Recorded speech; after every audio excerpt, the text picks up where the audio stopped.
Yes, we're all fishermen in our family. Andrew here knows us well. But I was sent off to learn. All you were fit for, perhaps. And what have you learned? Oh, that 2 and 2 make 4. Sometimes. That most people seem to be here to be pushed about. That getting on is a fine thing. That birth is the beginning of death. But there must be something more for man between birth and death. Today, when I heard you preaching, I began to understand. And it gave me hope. Through your words, the old scriptures seem to become alive. That's what we want. We want the law to be alive, written in our hearts, not carved in stone.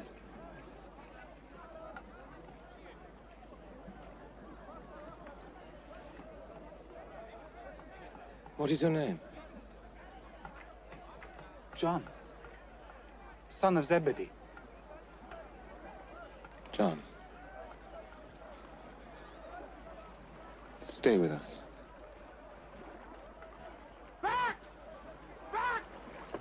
Keep back, you idiot! Why don't you let us... That's my brother now, Simon Peter. And there's my brother, James. He's shouting again, angry as usual. If anyone's drunk, it's you, you sponge! He doesn't mean it. He's a good man. What's the matter, brother? Poor catch? Poor catch? Nothing. The only things we catch these days are Roman taxes. And while we're out sweating, working our hands raw on the nets, the stinking tax gatherers take half and give it to the Romans. Bloodsuckers.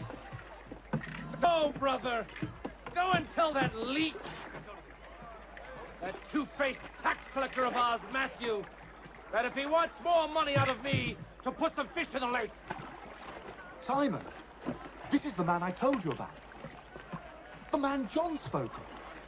John the Baptist. What? Another holy man?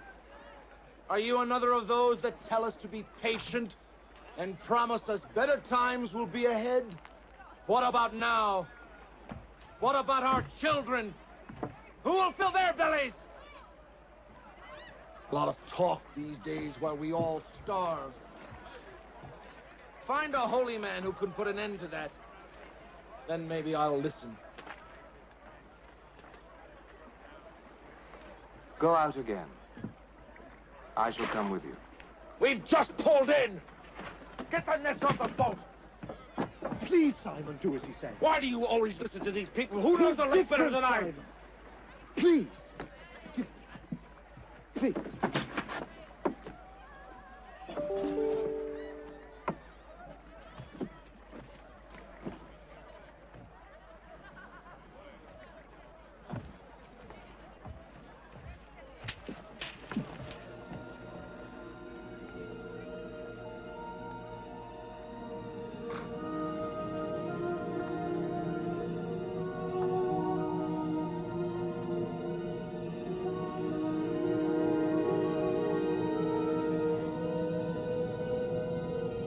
What are you staring at?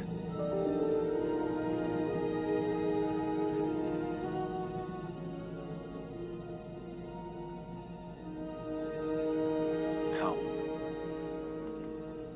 You can preach to the fish. Cast off. We're going out again. I knew he'd do it. Come on, me. Come on, John.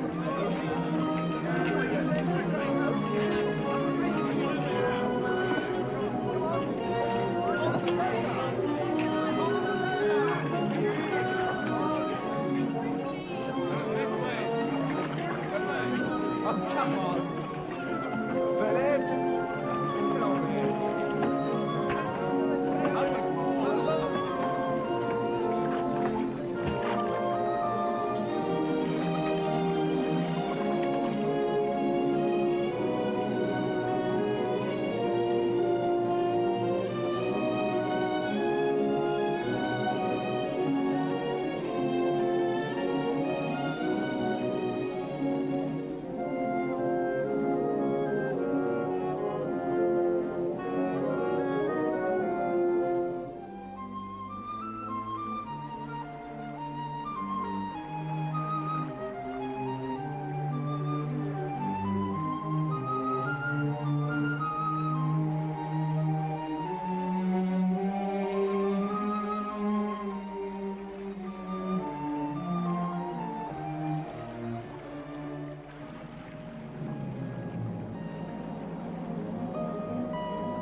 It's a miracle. It's not a miracle. Only God can work miracles. They speak these profanities, they believe him. We must go and speak to them. I've never seen anything like that in all of Galish.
It was amazing.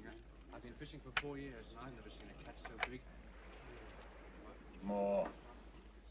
We could feed the whole winter. So, there were miracles, were there?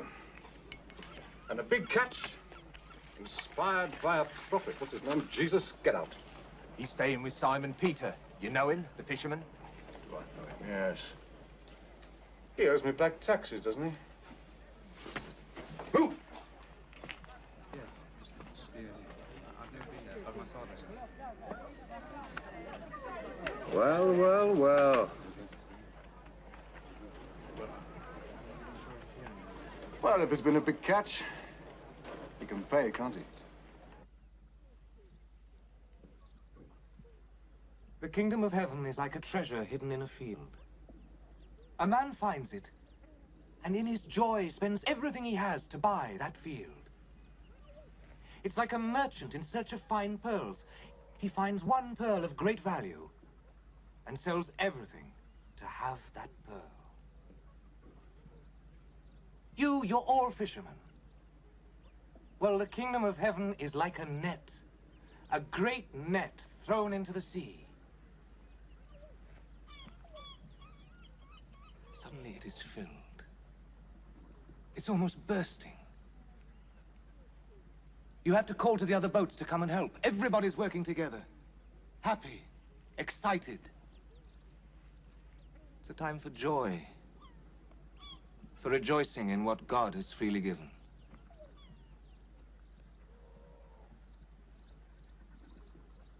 But one day, God will ask you to account for the gift he has given.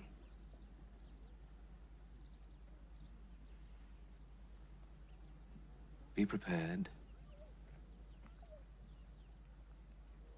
The kingdom of heaven is at hand. Rabbi, you say the kingdom of heaven is at hand. But when exactly will it come? When you see the clouds moving from the east, you say the rain is coming. And so it is. When the desert wind blows, you say it'll be hot. And it is. All of you can read the signs of the earth and the sky. How is it you can't read the signs of the times? The kingdom of heaven is here. Now.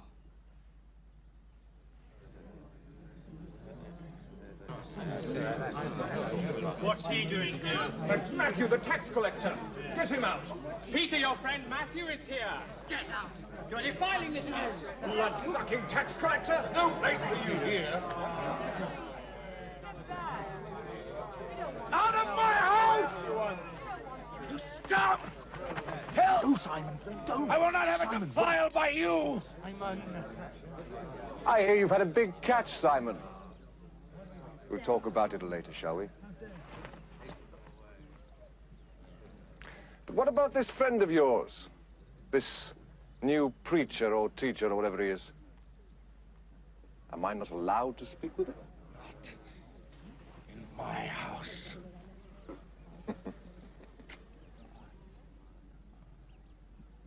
You seem to be most unwelcome here. I don't know your name, but I know what you do. Levi. Or Matthew. I'm known by both names. And by others. I see you and I must meet in a place where both of us are welcome.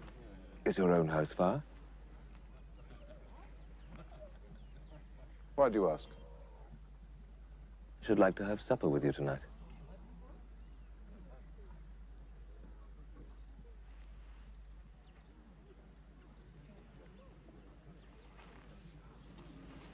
You would enter the house of a sinner.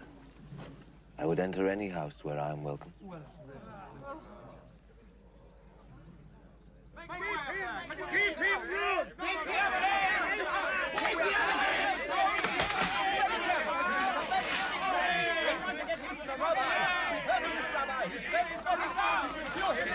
level!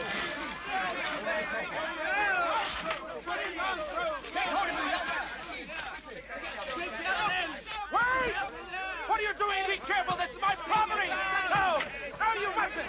Be careful! Watch his hand!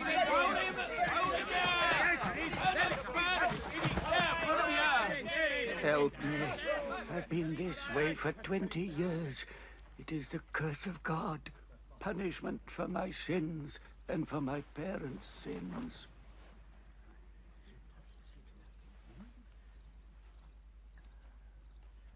Your sins are forgiven you. Rabbi, you must not speak so. That's blasphemy. Only God can forgive sins.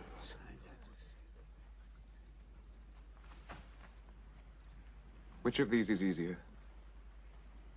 To say your sins are forgiven you, or rise up and walk home?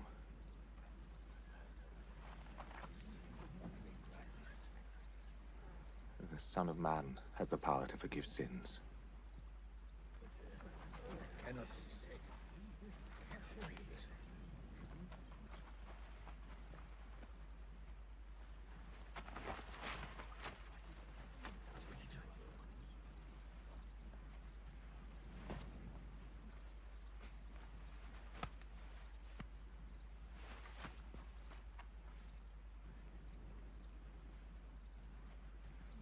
Rise and walk home.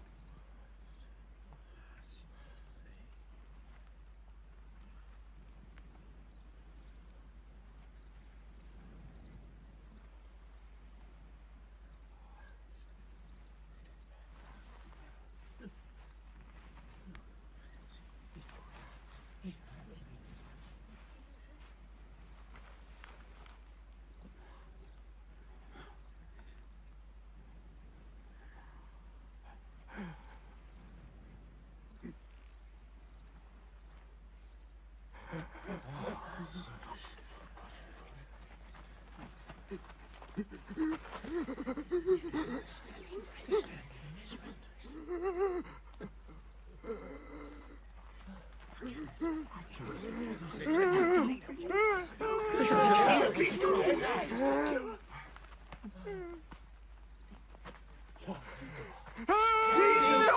a miracle! A miracle!